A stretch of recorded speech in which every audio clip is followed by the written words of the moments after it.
তোমার জন্ম নারীর অন্তঃস্থলে,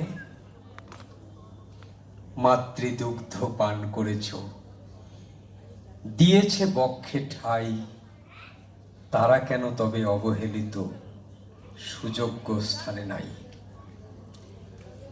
মায়ের কোলে মায়ের বলে দেখেছ মাতৃভূমি,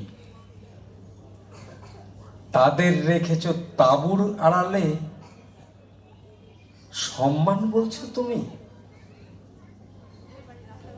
আয়রে নারী বাঁধন ছাড়ি, মুক্তির উল্লাসেই জয় করো সবে স্বর্গ মর্ত, এসো সমাজের মাঝে।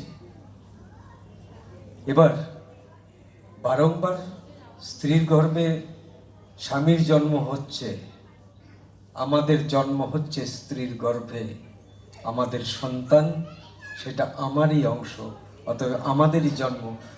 স্ত্রীর গর্ভে সেটা কোনো পুরুষ দ্বারা সম্ভব হয় না, একমাত্র নারী পারে জন্ম দান করতে।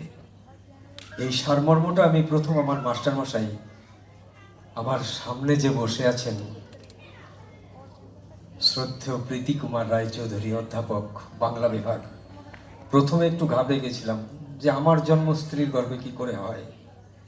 পুরুষের ধারাবাহিকতা বজায় রাখা একমাত্র নারী। ধন্যবাদ সবাইকে।